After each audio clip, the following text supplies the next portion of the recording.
ಕಾಂಗ್ರೆಸ್ ಪಕ್ಷದ ಒಬ್ಬ ಶಾಸಕನಾಗಿದ್ದೆ. ಆವತ್ತಿನ ಮುಖ್ಯಮಂತ್ರಿಗಳು ಸಿದ್ದರಾಮಯ್ಯನವರು, ಆವತ್ತಿನ ಬೆಂಗಳೂರು ನಗರಾಭಿವೃದ್ಧಿ ಸಚಿವರು ಜಾರ್ಜ್ ಅವರು ಎಲ್ಲರೂ ಸಹ ಒಂದು ಗುದ್ಲಿ ಪೂಜೆ ಮಾಡ್ತೀವಿ. ಸಭಾಧ್ಯಕ್ಷರೇ, ಗುದ್ಲಿ ಪೂಜೆ ಮುಗಿಸಿ ನಾನು ಹೊರಟಿರ್ತೀನಿ, ನಾವೆಲ್ಲರೂ ಹೊರಟಿರ್ತೀವಿ. ಹೊರಟ ಮೇಲೆ ಕಾರ್ಯಕರ್ತರು ಒಂದು ಗಲಾಟೆ ಆಗತ್ತೆ.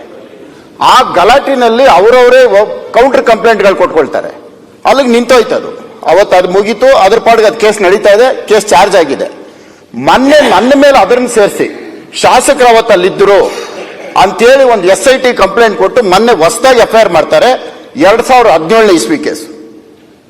ಮುಖ್ಯಮಂತ್ರಿಗಳು ಇದ್ದಂತ ಸ್ಥಳ, ಅವತ್ತಿನ ಮುಖ್ಯಮಂತ್ರಿ ನನಗೆ FIR SIT ನಲ್ಲಿ ಅದನ್ನು ವಾದ ಮಾಡೋದಿಕ್ಕೆ ದೊಡ್ಡ ಇವತ್ತು ಬೆಂಗಳೂರಿನಲ್ಲಿ ಬಹಳ ಹೆಸರು ಮಾಡತಕ್ಕಂಥ ಲಾಯರ್ ಬಂದು ವಾದ ಮಾಡ್ತಾರೆ, ನನಗೆ ಬೇಲ್ ಕೊಡಬೇಡ್ರಿ ಅಂತ.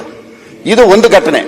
ಇನ್ನೊಂದು ಘಟನೆ, ರಾಜಕಾಲುವೆ ಮೇಲೆ ಒಂದು ಗುಡಿಸಲುಗಳು ಹಾಕಿರ್ತಾರೆ. ಆ ಗುಡಿಸಲುಗಳನ್ನ ತೆರವು ಮಾಡಿಸೋದಕ್ಕೆ ಹೈಕೋರ್ಟ್ ಆದೇಶದ ಮೇಲ್ಗಡೆ BBMP ಅಧಿಕಾರಿಗಳು ಬರ್ತಾರೆ. ಏಕಾಏಕಿ ಒಂದು 50-60 ಗುಡಿಸಲಿಗೆ ಹೊಡೆದಾಗ್ತಾ ಇರ್ತಾರೆ ಬಂದು ರಾಜಕಾಲುವೆ ಮೇಲೆ. ಎಲ್ಲರೂ ಫೋನ್ ಮಾಡಿದಾಗ ನಾನು ಓಡೋಗ್ತೀನಿ, ಯಾಕಂದ್ರೆ ನನ್ನ ಮತದಾರರವರು.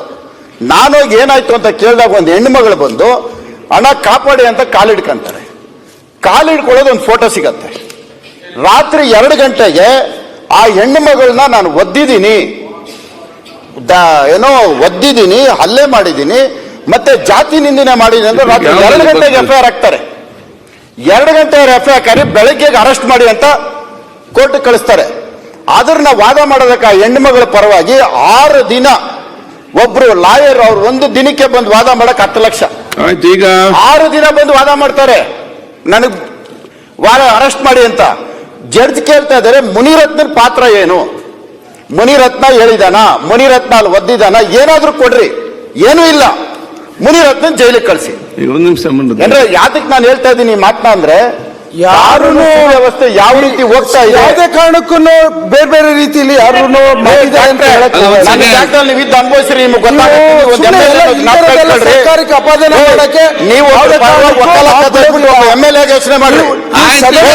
ನಾಳೆ ಮಾಹಿತಿನ ಬರ್ಬೋದು. ನಿಮ್ಗೆ ಅಪಾದನೆ ಆರೋಪ ಕೇಳಕ್ಕೆ ಕಂಪ್ಲೇಂಟ್ ನಿಮ್ಗೂ ತಪ್ಪಿದ್ದಲ್ಲ, ಇದು ಬರ್ದಿಟ್ಕೊಂಡ್ಬಿಡ್ರಿ.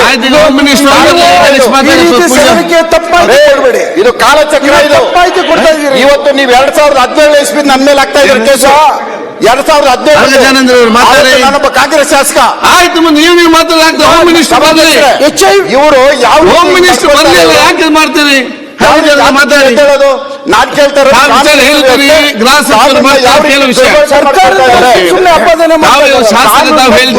ಮಾಡ್ಕೊಳ್ತಾ ಇರೋದು ಯಾಕೆ?